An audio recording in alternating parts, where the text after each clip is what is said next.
Assalamualaikum warahmatullahi wabarakatuh. Perkenalkan, saya Rizky Ramadan, kelas A2 Penjas.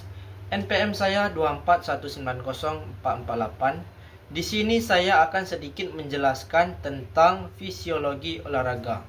Poin yang pertama, struktur tubuh fal olahraga. Struktur organisasi biologi manusia terdiri atas unsur kehidupan terkecil yaitu sel, yang meliputi bermacam-macam sel. Sel-sel yang sejenis tergabung membentuk jaringan, misalnya jaringan otot, jaringan saraf, jaringan tulang, dan jaringan lainnya. Berbagai gabungan membentuk alat organ tubuh, misalnya paru-paru, hati, ginjal, jantung. Misalnya adalah organ tubuh yang terdiri dari jaringan otot jantung, jaringan ikat, jaringan pembuluh darah, jaringan saraf. Dilihat dari struktur biologi tersebut, sangat mudah dipahami bahwa derajat kesehatan sel menentukan kualitas fungsional atau vitalitas yang dengan sendirinya akan menentukan derajat kesehatan. Kualitas hidup dan vitalitas kehidupan individu sangat bersangkutan. Dilihat dari ilmu fal, hakikat pelatihan olahraga adalah meningkatkan kemampuan fungsional. Olahraga adalah meningkatkan kemampuan fungsional sel, yang dengan sendirinya berarti juga meningkatkan kemampuan fungsional individu manusia dan yang bersangkutan. Pelatihan juga harus bersifat fisiologis, artinya dari sudut pandang sel, pelatihan tidak boleh menyebabkan terjadinya gangguan hemostatis yang melebihi batas-batas fisiologis. Baik, di sini saya akan menjelaskan poin yang kedua mengenai sistematika fisiologi. Setelah mengenali struktur-struktur anatomis secara sistematis beserta masing-masing fungsinya, maka menjadi lebih mudah untuk memahami fungsi dan struktur-struktur tersebut serta hubungan fungsionalnya.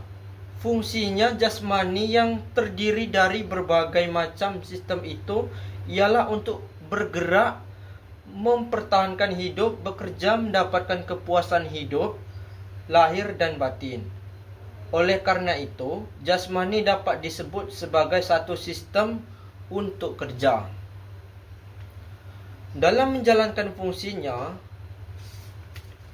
ekosistema sistem anatomis tersebut secara fisiologi dikelompokkan menjadi 3 kelompok. Salah satunya ialah perangkat pelaksanakan gerak dan disebut ergostema primer atau sistem kerja primer, yaitu terdiri dari sistem lekat, seklet, sistem muskular, sistem nervum, dan yang kedua, perangkat pendukung gerak disebut ergostema sekunder atau sistem kerja sekunder, yaitu terdiri dari sistem hemohidrolimfotik, sistem respirasi, sistem kardiovaskular, dan yang ketiga, perangkat pemelihara disebut ekosistema tersier atau sistem kerja tersier, yaitu terdiri dari sistema digestivus, sistema ekskresi, sistema reproduksi. Sistema endokrin berfungsi sebagai regulator internal yang bersifat humoral, sedangkan sistem seniosis berfungsi sebagai komunikator eksternal maupun internal. Sistem termoregulasi berfungsi menata suhu tubuh. Ketiga sistem tersebut terdiri tidak hanya beberapa pada masa pemulihan atau istirahat, tetapi bahkan berperan lebih penting dalam olahraga. Seluruh sistem anatomis tersebut secara berkoordinasi mempunyai satu tujuan yang sama, yaitu memelihara homeostatis. Demikian yang dapat saya jelaskan mengenai fisiologi olahraga. Bila ada kekurangan saya mohon maaf. Saya Rizky Ramadan pamit undur diri. Wassalamualaikum warahmatullahi wabarakatuh.